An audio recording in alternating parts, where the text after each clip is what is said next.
मैं कुछ दिन पहले month of December first week अपने कुलीग मिस्टर गुरचरण सिंह के साथ कर्नाटक हुबली में था। मैं बिजनेस टूर पे था और वहाँ पे मिस्टर गुरचरण सिंह की तबीयत अचानक खराब हो गई, तो मेरे को एट ए टाइम उनको हॉस्पिटल में लेके जाना पड़ा। हॉस्पिटल में डॉक्टर साहब ने एग्जामिन करने के बाद उनको आईसीयू में शिफ्ट किया। ये 4 तारीख की बात है, 4 दिसंबर की बात है। तो उनको उनकी पोजीशन को देखते हुए उन्होंने ब्लड की डिमांड की, तो मैंने लोकल ब्लड बैंक से कॉन्टैक्ट किया, तो मेरे को दो बोतल मिली, तो उनको चढ़ाई गई और सुबह तक उनका ट्रीटमेंट एग्जामिन हुआ। एग्जामिन होने के बाद डॉक्टर साहब ने सुबह मेरे को 10 बजे बुलाया और कहा कि इनकी पोजीशन काफ़ी क्रिटिकल है और आप इनके क्या लगते हैं। तो वो तो मेरे फैक्ट्री से काम कर रहे हैं, तो उन्होंने कहा कि अगर आप इनके घर वालों को बुलाना चाहते हैं तो बुला सकते हैं। तो उन्होंने कहा कि इनके लिए ब्लड की और ज़रूरत भी पड़ सकती है। तो मेरे ब्लड की ज़रूरत की बात की तो मेरे जहन में at a time rotary club लेकोला जहन में आया। तो सबसे पहले मैंने वहाँ पे पीपी अब्दुल गफ्फार साहब जो past president Rotary Abdul Gaffar sahab से बात की, तो उन्होंने अमजद साहब से बात की। अमजद साहब मेरे कॉन्टैक्ट में आए। अमजद साहब के कॉन्टैक्ट में मेरे आने के बाद मेरे को घर वालों की कोई जरूरत महसूस नहीं हुई। उन्होंने मेरे को बार घंटा 2 घंटे उन्होंने कहा कि मैं हर समय आपके लिए हूँ, आपको कोई भी किसी तरह की कोई परेशानी लेने की जरूरत नहीं है। इनकी कोशिश के बदले वहाँ से पहले मिस्टर तलत मुजाहिद साहब, फिर उसके बाद डॉक्टर शोभा मैडम है, वो मेरे कॉन्टैक्ट में आई। सर मैं वहाँ पे ये महसूस कर रहा था कि जो मैंने आज से 7 बार पहले जो रोटरी ज्वाइन की थी वो एक बहुत अच्छा डिसीजन था। वहाँ पे मेरे को कोई घर वाला नहीं था मेरा, और ना उनके जो पेशेंट मेरे साथ थे उनके कोई घर वाला था, सिर्फ मैं था और वो थे, और मेरे साथ अमजद साहब खड़े थे। और वहाँ से मैडम शोभा, मैं उनका पूरी उम्र उनको बोल नहीं सकता, उनकी वर्डिंग को बोल नहीं सकता। उन्होंने मेरे को इतना मोटिवेट किया कि मैं कभी भी अपनी जिंदगी में उसको भूल नहीं सकता।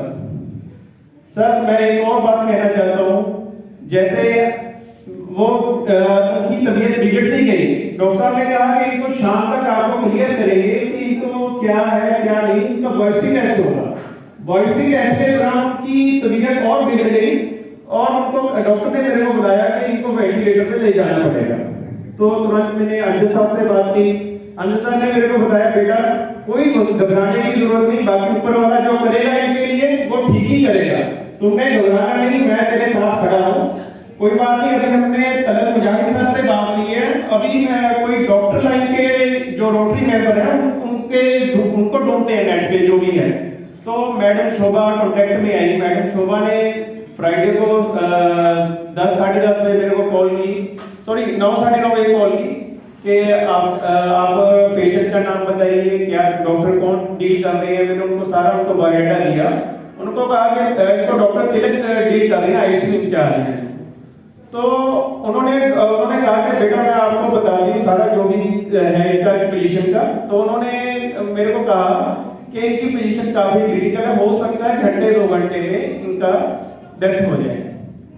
तो मेरा माइंड अपसेट हुआ, तो मैंने सर से बात की, अमजद सर से बात की। अमजद सर ने यही मेरे को हौसला दिया, कोई बात नहीं, जो ऊपर वाला करता है उनके लिए बेहतर ही करेगा, आप अपना ध्यान दो। तो इसी दौरान उनकी 10:30 बजे डेथ हो गई। सर 10:30 बजे डेथ होने के बाद मैं पूरा घबराया हुआ था, क्योंकि एक तो कर्नाटक शहर है और वहाँ पे लैंग्वेज प्रॉब्लम थी मेरे को, और कोई भी क्लरिकल काम करने के लिए कभी किसी से मिलना, कभी किसी से मिलना बहुत दिक्कत थी। तो मैडम शोभा को सबसे पहले मैंने मैडम शोभा को फोन किया कि मैडम भी ऐसे हो गई है।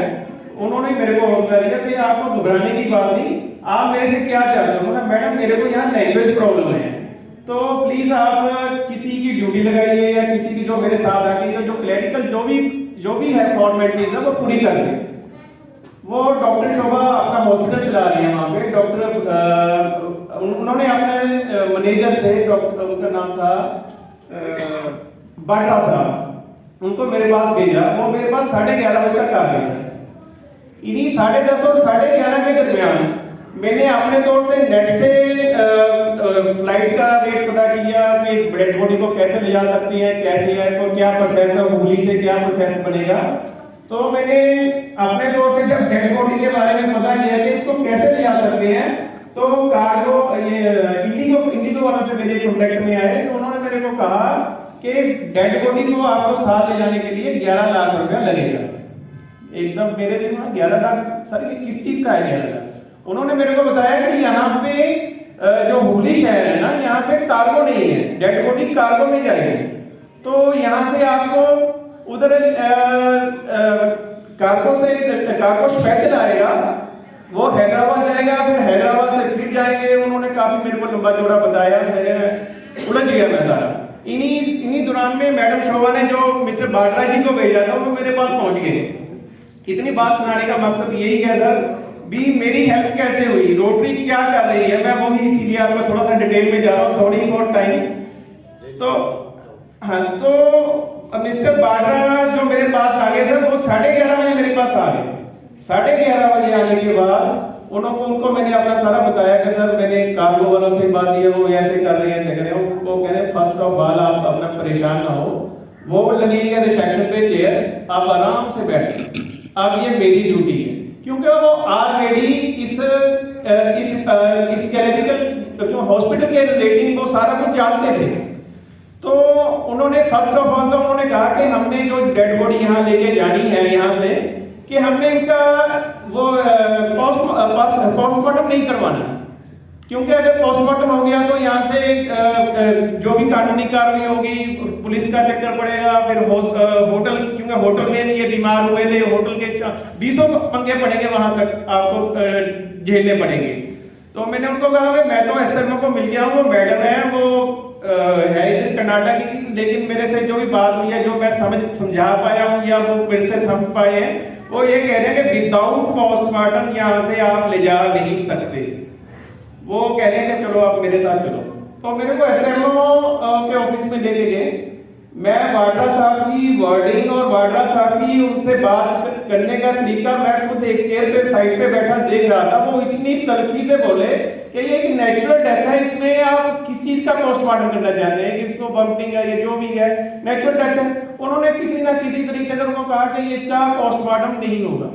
चलो मैडम भी एग्री होगी। वो उन्होंने कहा कि फर्स्ट अपना ये अटेम्प्ट ठीक हो गया, अब नेक्स्ट अटेम्प्ट जो है हमें कार्गो का पता करना पड़ेगा। तो कार्गो के उन्होंने डिफरेंट डीलरों से पता करके उन्होंने इंडिगो कार्गो का एजेंट को वहां पे हॉस्पिटल में बुलाया। सर उन्होंने 11:30 बजे ये काम शुरू किया था, जो भी क्लरिकल काम जो भी था। उन्होंने कार्गो वाले को बुला के उन्होंने बात की। वो कह रहे हैं कि नियर अबाउट यहाँ हुबली से हैदराबाद आपको एम्बुलेंस जाना पड़ेगा 12-13 घंटे, हैदराबाद से आपको उधर जाना पड़ेगा, फ्लाइट जाना पड़ेगा, बक्सा बनाना पड़ेगा, ये है वो बहुत लंबा जा रहा है। तो इसके लिए मैं उन्होंने कार्गो वाला ने बताया कि यहाँ से गोवा नजदीक पड़ता है, गोवा वहां से ओनली 147 किलोमीटर था, कि यहाँ से आपको एम्बुलेंस से विद डेड बॉडी गोवा पहुंचेंगे। गोवा से पहले आपकी एम्बुलेंस रोकी जाएगी, इस बॉडी का बॉक्सा बनेगा, इसको पैक किया जाएगा, फिर ऐसे ऐसे करके आपको बनाया जाएगा। वो आपका टोटल खर्चा ये मेरे को बता रहे हैं सर 90,000 ओनली। कहाँ 11 लाख, क्या सिर्फ 90,000। सर मेरे एकदम होश उठ गए कि रोटरी से इतना मैं सर उनको बाटा जी को कहा आप ओके कीजिए कि हमने जाना है। वो कहें नहीं भैया अभी और भी कुछ हो सकता है, आप मेरे साथ चलो। अभी तो मैंने बात की है ना, वो मेरे को साथ में ले गए और बाटा जी ने कहा कि आप इनसे थोड़ी सी बार्गेनिंग करना। चलो मैंने सर आप देख लीजिए अगर कुछ हो सकता है। नहीं 90 से नहीं कम होगा। तो मेरे को तो 11 से 90 मिलता, मैं तो वही बहुत लग रहा था। तो मैंने कहा सर हम आपको 70 देंगे। नहीं चलो वो 75 में सर उनको मैंने लास्ट में ये कंडीशन रख दी कि यहाँ से हुबली से लेके मेरे घर तक, यहाँ से गोवा, गोवा से अपने हुबली, गोवा से चंडीगढ़, गोवा से जयपुर, जयपुर से चंडीगढ़ और चंडीगढ़ से मलौद, जो मेरे कुलीग थे वो मलौद के थे, वो मलौद तक का टोटल मेरे को एक पैकेज बना के दीजिए BA पैकेज में सिर्फ मैं आपको 75 दूंगा। चलो करते कराते वाड्रा जी काफी बार्गेनिंग कर गए, नहीं भैया हम आपको 79 दे देंगे। 79 में सर मेरे को लाके यहाँ पे भेज दिया। और सबसे बड़ी बात ये थी कि उन्होंने सुबह 11:30 बजे वाड्रा जी ने मेरे साथ क्लरिकल काम करने के लिए लगे और 4:30 बजे फाइल बना के मेरे को दे दिया कि आप ये बस लेके यहाँ वहाँ पे गोवा से पहले रुकेगी, फिर ऐसे करना, बॉक्सा बनेगा आपको, ये होगा, सारा समझा के मेरे को सिर्फ 5 घंटे में एक अनजान शहर में जहाँ पे लैंग्वेज प्रॉब्लम है, सब कुछ प्रॉब्लम ही है, मेरे को 5 घंटे में विदाउट पोस्टमार्टम मेरे को एम्बुलेंस में बैठा के गोवा के लिए रवाना कर दिया। और पैसा भी कितना कम हुआ सर। और अगर हम खुदा ना खास्ता हमारा यहाँ कोई लुधियाना या कोई पटियाला कोई इंसिडेंट होता है, वो भी कम से कम एक दिन पूरा लग जाता है। एक अनजान शहर में सिर्फ रोटरी क्लब की वजह से, मेरे को रोटरी क्लब मेंबर होने की वजह से सिर्फ 5 घंटे में सर उन्होंने मेरे को क्लरिकल काम करके सारा दे दिया। सर वहां पे ये जब काम हो गया, मैंने वहां बैठ के यही सोचा कि जो मैंने आज से साल पहले रोटरी क्लब ज्वाइन किया था, मैं गफ्फार साहब का बहुत बहुत शुक्रगुजार हूं कि इन्होंने मेरे को रोटरी क्लब का मेंबर बनाया। और आज मेरे को यहाँ पोजीशन पे इतनी जल्दी यहाँ आ सका, सिर्फ रोटरी मेंबर होने की वजह से ही आ सका। पता नहीं कितने दिन वहाँ पे रुकता रहता और क्या खर्चा करता क्या ना करता, वो आप भी जानते हैं, सब जानते हैं सर। इसलिए मैं रोटरी क्लब का बहुत शुक्रगुजार हूँ कि उन्होंने मेरे को मेंबर बनाया। और सर मैं अमजद सर से लास्ट में यही अपील तो नहीं कह सकता, क्या कहूँगा कि सर जो भी रोटरी के मतलब हमारे लिए जो हम 5-6 लोग नए मेंबर हैं, हमें नहीं पता है कि कैसे काम करती है, क्या है क्या नहीं।